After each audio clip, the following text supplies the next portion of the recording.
just like to make the point that we're very fortunate that His Majesty has allowed us to use Buckingham Palace for this event, and I need to say that. King Charles has just done something that no one inside the walls of Buckingham Palace saw coming, and the people who truly understand how power moves within the British royal institution are struggling to process it, not because it was reckless, not because it was impulsive, but because of what it tells us about everything that has been quietly building behind those heavily guarded doors.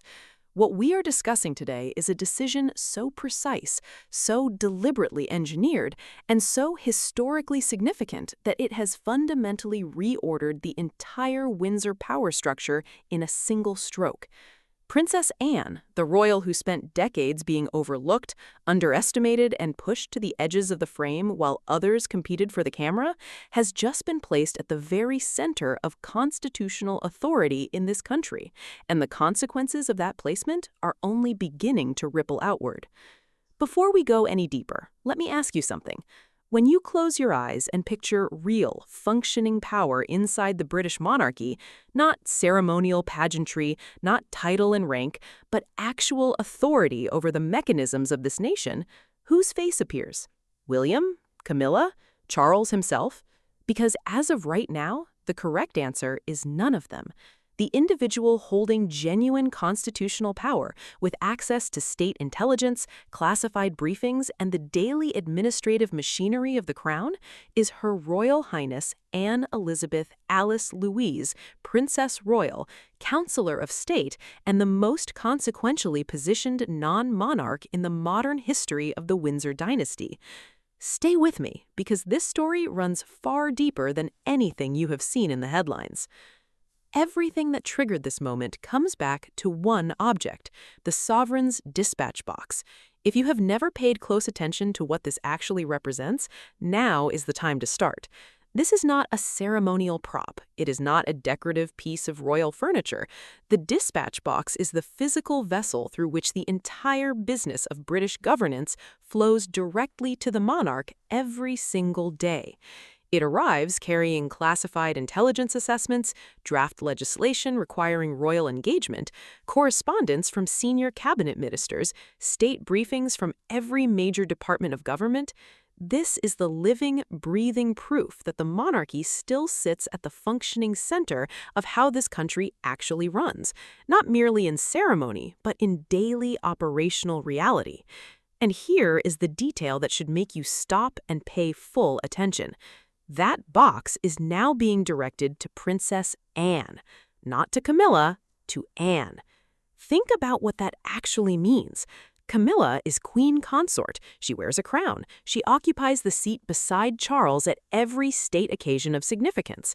By every visible ceremonial measurement, she is the second most prominent figure in the entire royal household. And yet, when it came down to deciding who Charles trusts with access to the actual contents of that box, who he is authorizing to engage with the real mechanics of the monarchy when he himself is unable to, he bypassed his own wife and went directly to his sister. This was not an administrative oversight. There are no oversights in the British royal family. Every decision, every appointment, every symbolic gesture is loaded and intentional. So when Charles made this call, he was communicating something unmistakable to everyone paying close attention. He was saying that when it truly matters, when the stakes are real and the consequences are serious, he trusts Anne with power. He does not extend that same trust to Camilla. That is an extraordinary thing for a king to communicate through his actions, and you have to ask yourself, why?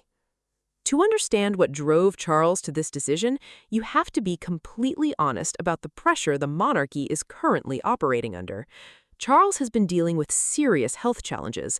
That is not speculation. He's been unusually candid about his treatment, far more so than any British monarch before him would ever have considered appropriate, and the public has responded with a level of warmth and sympathy that genuinely surprised many observers.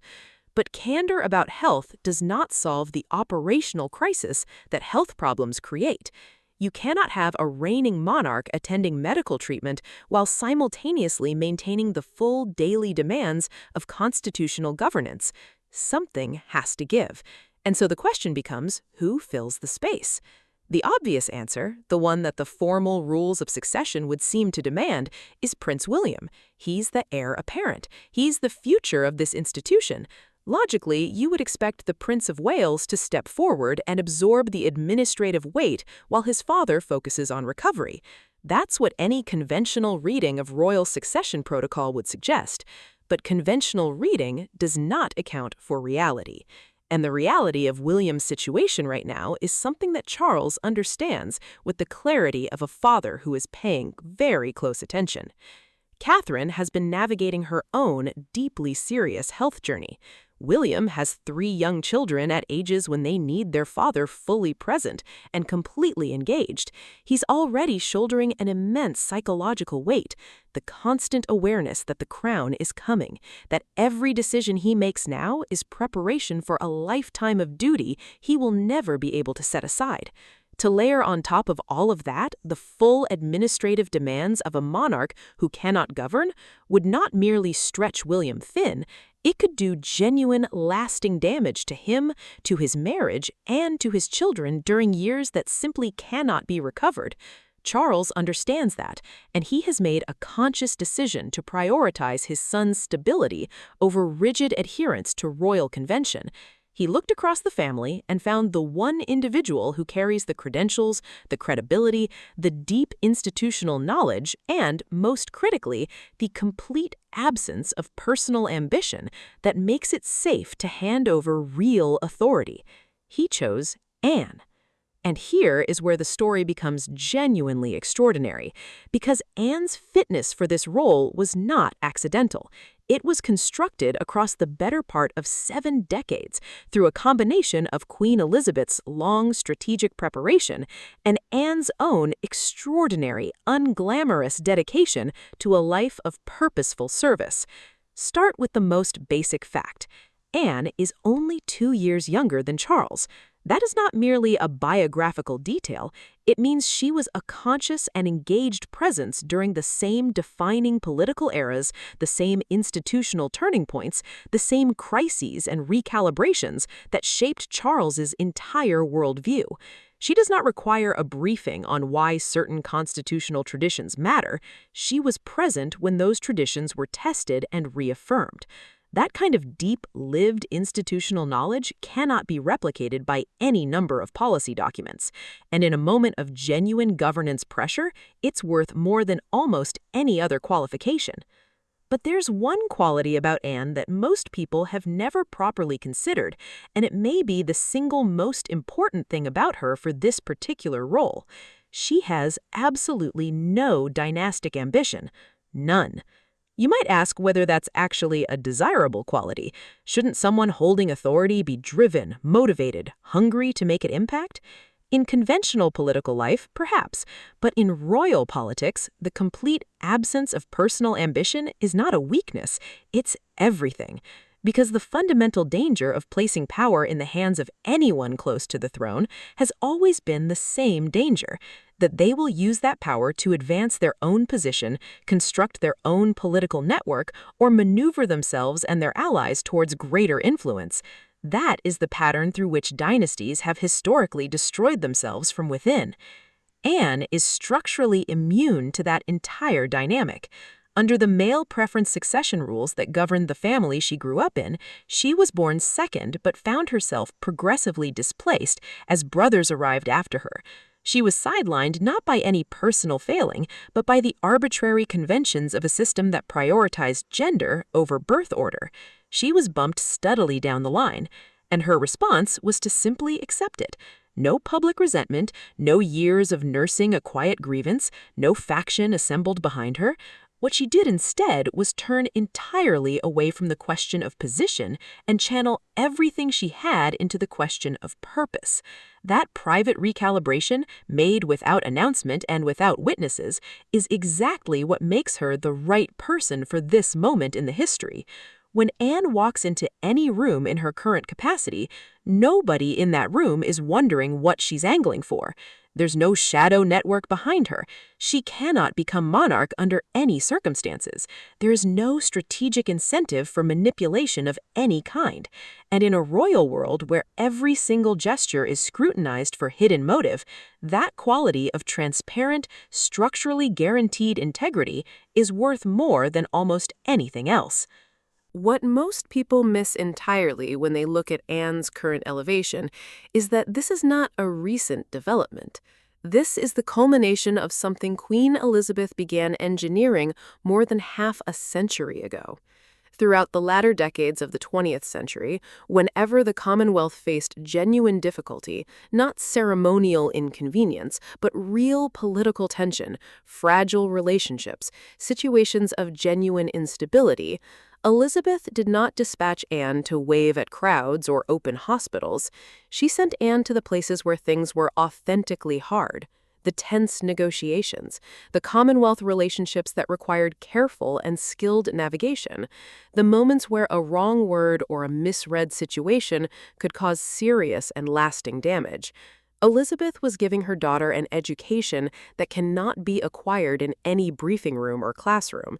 She was training Anne in the actual practice of statecraft at the very highest level, sending her in with real autonomy and genuine authority to represent the crown in situations where the Queen herself could not be present.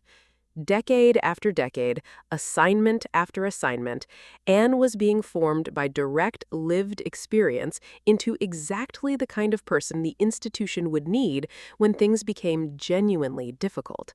And then, in the final chapter of her own reign, Elizabeth made the move that locked everything into place permanently. In late 2022, as the Queen was entering the final weeks of her life and thinking with complete clarity about what Charles's reign would require, she guided an amendment to the Regency Acts through Parliament.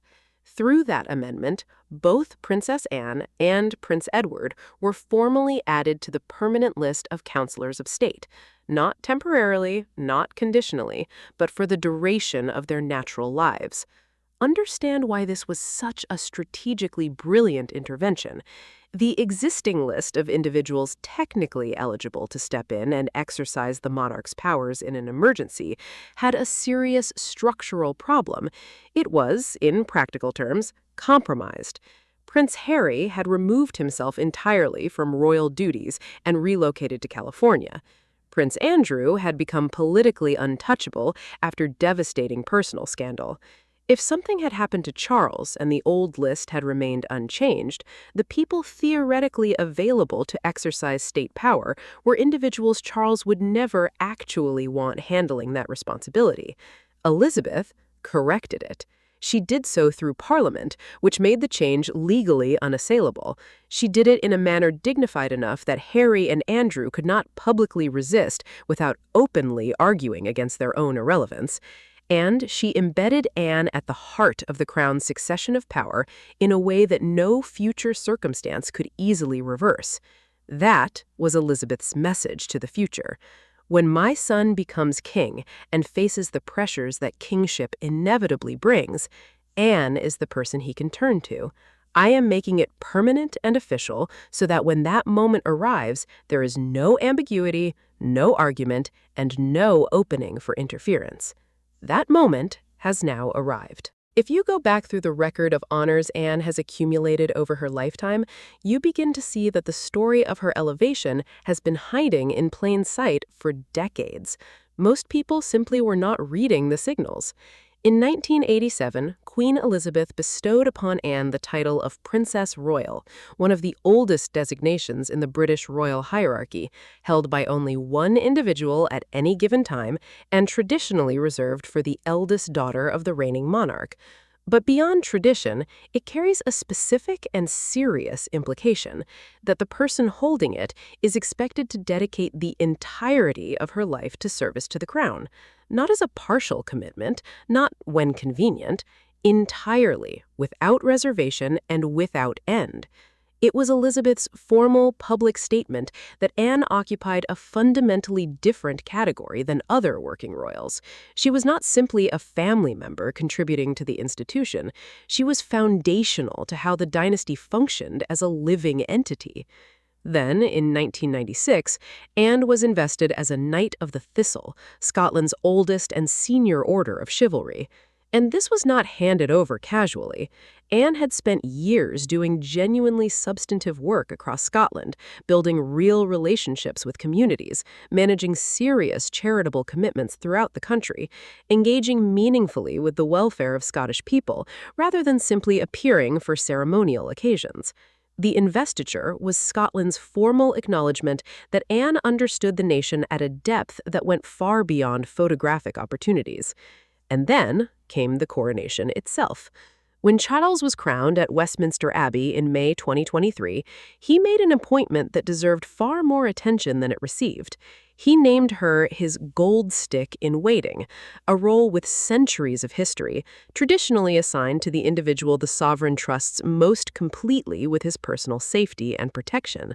There was Anne, in full military uniform, mounted on horseback, riding directly behind the gold state coach as it carried Charles through the streets of London on the most significant day of his reign. In front of the entire nation, with every camera in the world trained on that procession, Charles placed his trust on public record. He showed the world, without using a single word, who has his back, who he relies on completely. That was not ceremony.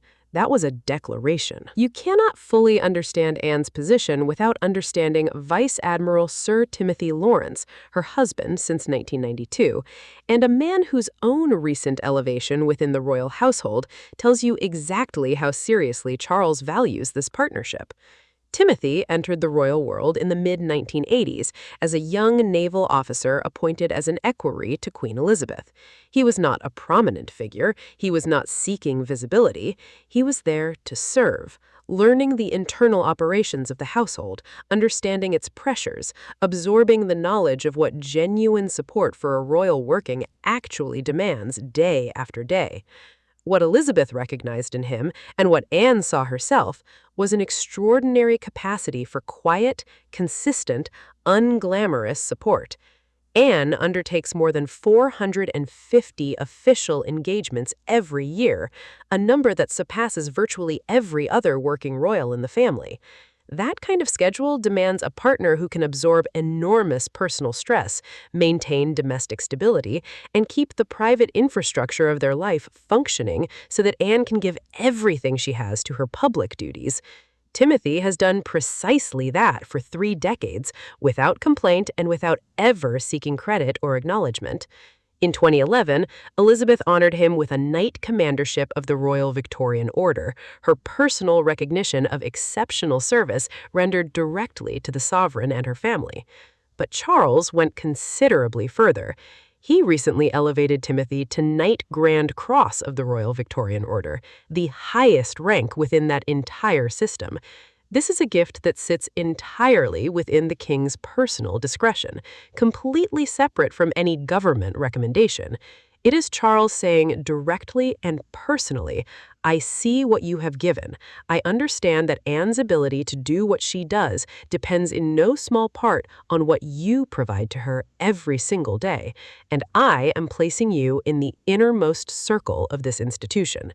It is a remarkable statement, and it tells you that Charles is not simply recognizing Anne as an individual, he is honoring the partnership that makes Anne possible. Here is the layer of the story that almost no one is talking about, and it makes the current dynamic between Anne's elevation and Camilla's sidelining considerably more layered and human than it first appears. Go back to the early 1970s, before Camilla was Queen Consort, before she was even Camilla Parker Bowles.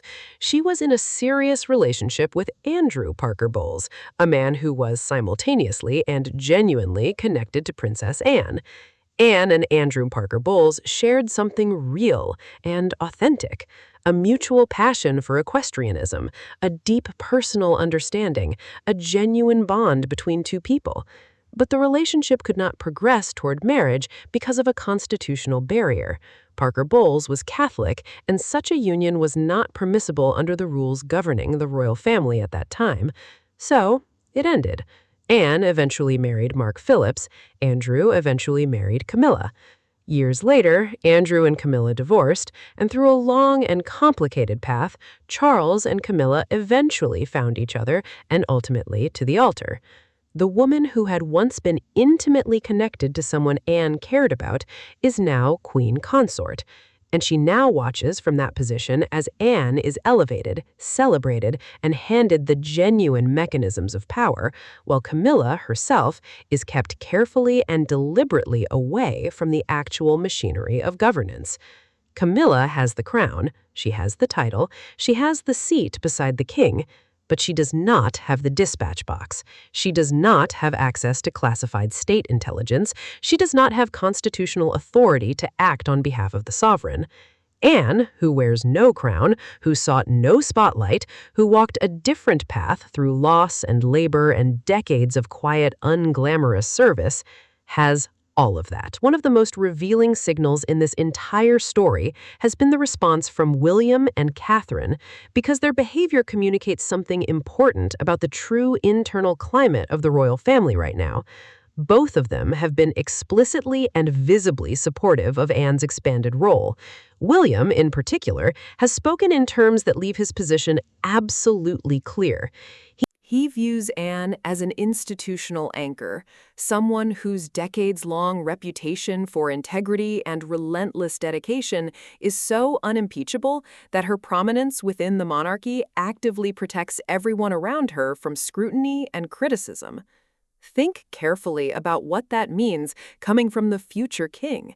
William is essentially saying that Anne makes the monarchy more defensible simply by being visibly central to it. Her credibility is so established, her motivations so transparent, that the institution gains genuine stability from her presence at the forefront. Both William and Catherine have made a point at major public occasions of deliberately stepping back to allow Anne to occupy the foreground. That is not passive courtesy. That is an active, conscious demonstration of institutional respect. It signals to everyone watching that the next generation of the royal family is not in competition with Anne. They are supporting her, fully, and without reservation. For William, there is also a deeply practical dimension to all of this. Anne's willingness to carry the administrative weight of the monarchy during this period gives him something he genuinely needs: space. Space to be fully present alongside Catherine during her recovery. Space to be a real, engaged father to George, Charlotte, and Louis during years that cannot be recovered or revisited. Space to prepare for kingship on a timeline that does not require him to be broken by the weight of carrying it before his time has come. He understands clearly that Anne's elevation is not a diminishment of his future role. It is a preservation of his present life. And the gratitude visible in how he speaks about her and how he positions himself beside her at every public occasion reflects exactly at that understanding. If there is a single moment that crystallized public feeling about Anne and made her elevation feel not just logical but genuinely right, it came during a BBC documentary examining the year of Charles's coronation. The film offered viewers an unusually intimate window into the royal family during one of its most vulnerable and transitional periods. And Anne, entirely in character, did something that members of this family almost never permit themselves to do. She was simply honest. She spoke about her mother's final days at Balmoral Castle.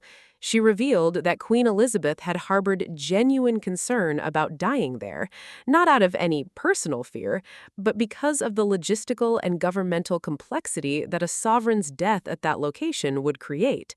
The administrative machinery required to manage such an event at Balmoral is significantly more complicated than at Windsor, and Elizabeth, even in the closing days of her life, was still thinking not about herself, but about the burden her passing might place on others. Anne's response to her mother when Elizabeth shared that worry was simple and completely direct. She told her to stop thinking about it, to be exactly where she wanted to be. That after 70 years of giving everything, absolutely everything to this institution, she had more than earned the right to spend her final days wherever brought her the most peace. That alone would have moved most people who heard it. But then Anne went further.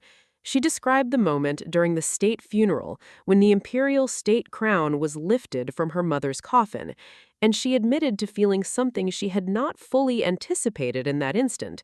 Not an absence of grief, grief was present throughout, but alongside it, something unexpected, relief.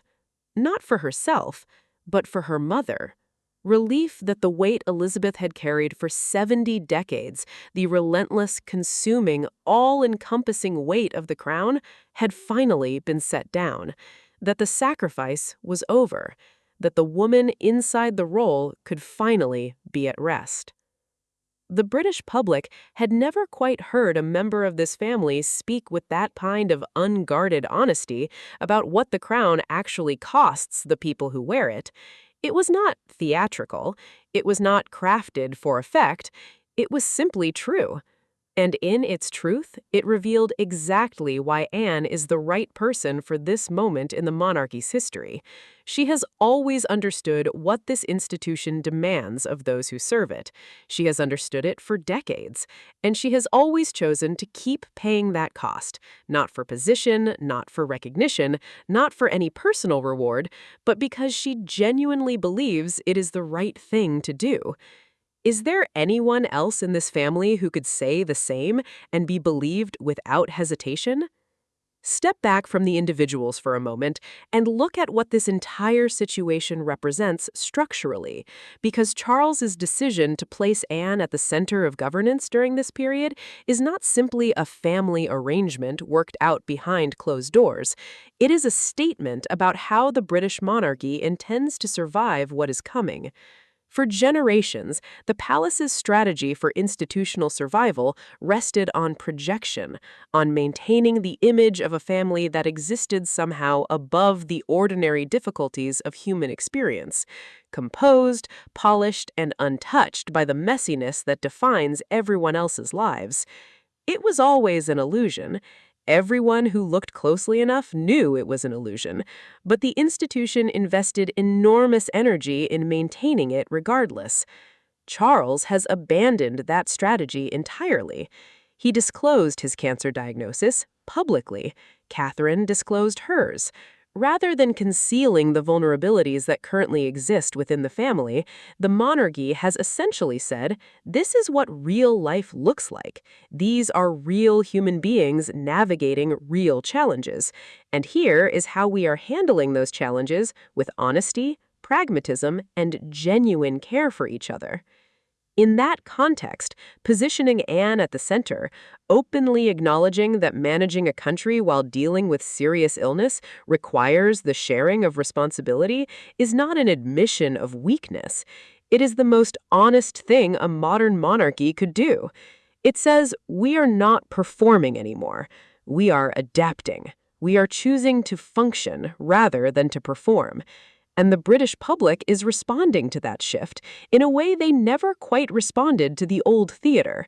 When people look at Anne ready to open that dispatch box, to engage with real legislation, to carry out the genuine daily work of the crown, they experience something the old palace image management never actually produced: real trust. Not the passive, detached acceptance of a mythologized institution viewed from a safe distance, but genuine, earned trust in a specific human being who has spent her entire adult life demonstrating exactly who she is and what she stands for. So here is where everything lands. Camilla has the title, Anne has the power. Charles made that choice deliberately, consciously, and with complete understanding of what it signals to the people paying attention. He looked at his wife and he looked at his sister, and when the moment required a real decision about real authority, he chose his sister. Do you think Camilla can ever close that gap? Do you believe this reflects something permanent about her standing within the institution, or is this a temporary arrangement that circumstance will eventually dissolve? And perhaps the most consequential question of all, when William eventually inherits the crown, what happens to Anne's role? Does it continue to grow? Does she become an even more central figure in a reign that will look nothing like his father's? Or does she finally step back, having carried the institution through its most difficult chapter, and allow the next generation to move forward on their own terms? These are not small questions.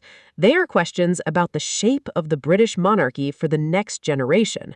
And sitting right at the center of every single one of them is a woman in her 70s in military uniform who never once chased a headline, never lobbied for recognition, and never positioned herself for anything beyond the work directly in front of her.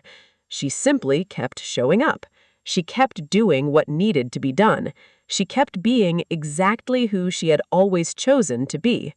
History has a long habit of rewarding that kind of person, and right now, it appears that history, along with King Charles III, has decided that the time for that reward has unmistakably arrived.